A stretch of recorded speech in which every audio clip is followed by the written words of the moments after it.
میں نے جو آپ کو بڑے بڑے حکمت کے موتی اور بڑے بڑے پھول آپ کو گنوائے ہیں، آیت الآیات، آیت البر، آیت الاختلاف، اور اب یہ ہے آیت الکرسی، توحید کے عظیم ترین خزانوں میں سے ہے۔ ہی سیدۃ آیات القرآن، حضور نے فرمایا یہ تمام آیات قرآنی کی سردار ہے۔ جس طریقے سے آیہ بر اور سورۃ العصر میں ایک نسبت ہے کہ ہدایت اور نجات کی شرائط ساری کی ساری ایک چھوٹی سی صورت میں اللہ نے جمع کر دی، والعصر ان الانسان لفی خسر الا الذین آمنوا وعملوا الصالحات وتواصوا بالحق وتواصوا بالصبر، لیکن اس کی تفصیل ایک آیت میں آئی، وہ آیت البر ہے۔ چنانچہ جو منتخب نصاب ہم نے مرتب کیا ہے دعوت قرآن کے لیے، میں پہلا درس سورۃ العصر کا ہے اور دوسرا درس آیت البر کا ہے۔ جو نسبت سورۃ العصر میں ہے کہ وہ سورت ہے، یہ آیت ہے، لیکن اس آیت میں کئی صورتیں نکل سکتی ہیں حجم کے اعتبار سے سورۃ العصر کے برابر۔ یہی نسبت ہے سورہ اخلاص میں، 4 آیتیں، توحید کا عظیم ترین خزانہ، اور یہ آیت الکرسی، یہ آیت ہے۔ سورہ اخلاص اس میں 4 بن جائیں گی حجم کے اعتبار سے، لیکن اسے حضور نے ثلث قرآن قرار دیا ہے۔ توحید کے موضوع پر جامع ترین سورۃ الاخلاص، لیکن توحید اور خاص طور پر توحید فی الصفات کے موضوع پر عظیم ترین آیت یہ آیت الکرسی ہے۔ اللہ لا الہ الا ہو، اللہ وہ معبود برحق ہے جس کے سوا کوئی الہ نہیں، بڑا کیٹیگوریکل۔ الحی القیوم، وہ زندہ ہے از خود اور با خود، اس کی زندگی مستعار نہیں ہے۔ وہ جو کہا ہے کہ مانگ کے لائے تھے 4 دن، 2 آرزو میں کٹ گئے 2 انتظار میں، عمر دراز مانگ کے لائے تھے۔ اللہ کی زندگی ہے، اس کی از خود زندگی، کسی کی دی ہوئی نہیں، اور اس زندگی میں کوئی ضعف نہیں، کوئی کمزوری نہیں، کوئی احتیاج نہیں، آگے آ جائے گا، نہ اسے نیند آتی ہے نہ اونگ آتی ہے۔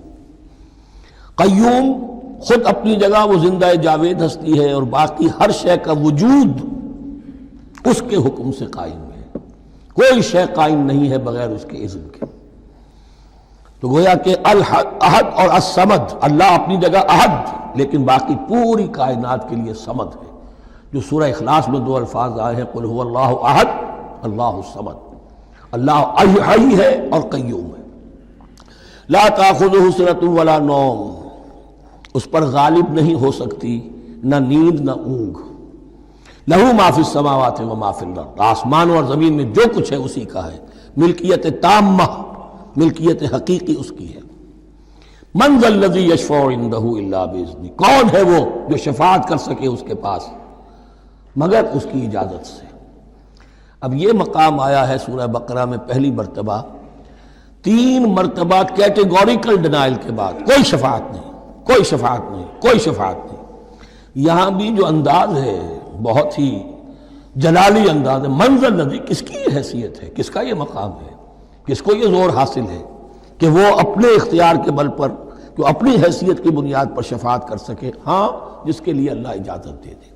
استثناء کے ساتھ شفاعت کا یہاں پر پہلی مرتبہ آیا، ورنہ سورہ بقرہ کے 6 رکوع کی دوسری آیت، واتقوا یوما لا تجزی نفس عن نفس شیئا ولا یقبل منها شفاعۃ ولا یؤخذ منها عدل ولا هم ينصرون۔ 15ویں رکوع کی دوسری آیت، واتقوا یوما لا تجزی نفس عن نفس شیئا ولا یقبل منها عدل ولا تنفعها شفاعۃ ولا هم ينصرون۔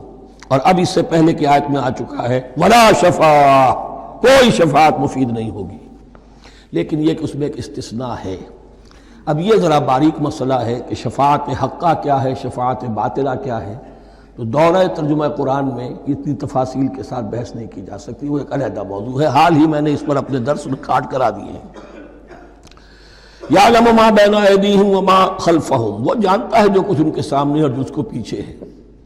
عام طور پر دنیا میں ہم سفارش کرتے ہیں تو کہتے ہیں کہ بھئی میں جانتا ہوں اس شخص کو بہتر، اصل میں جیسا کچھ یہ نظر آتا ہے ویسا نہیں ہے، یا جیسا کچھ فیکٹس آن دی فائل آ گئے ہیں وہ بڑے ہی ڈیسیونگ ہیں، اصل حقائق کچھ اور ہیں اس کیس کے، وہ میں آپ کو بتاتا ہوں۔ یہ بات اللہ کے سامنے کون کہہ سکتا ہے، جبکہ اللہ تو جانتا ہے جو کچھ ان کے سامنے اور جو کچھ ان کے پیچھے ہے، اور ان کا حال یہ وَلَا يُحِيطُونَ بِشَيْءٍ مِّنْ عِلْمِهِ إِلَّا بِمَا شَاءَ، اور وہ احاطہ کر ہی نہیں سکتے اللہ کے علم سے کسی شے کا سوائے اس کے جو اللہ چاہے۔ باقی ہر ایک کے پاس علم جو ہے اللہ کا عطائی علم ہے، دیا ہوا علم ہے، محدود علم ہے، بڑے سے بڑا رسول ہو، بڑے سے بڑا ولی ہو، بڑے سے بڑا فرشتہ ہو۔ لا علم لنا الا ما علمتنا، ہم پڑھائیں چوتھے رکوع میں، تو کون کہہ سکتا ہے؟ من ذا الذی یشفع عنده الا باذنہ یعلم ما بین ایدیہم وما خلفہم ولا یحیطون بشیء من علمہ الا بما شاء وسع کرسیہ السماوات والارض۔ اس کی کرسی تمام آسمانوں اور زمین کو محیط ہے۔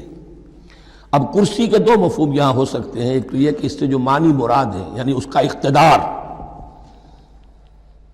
اس کی قدرت، اس کا جبر، اس کا اختیار، یہ اتھارٹی پوری کائنات کو۔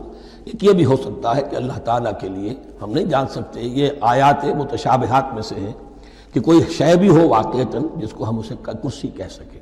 عرش، کرسی، ان سب کے بارے میں یہ دونوں باتیں ذہن میں رکھیے۔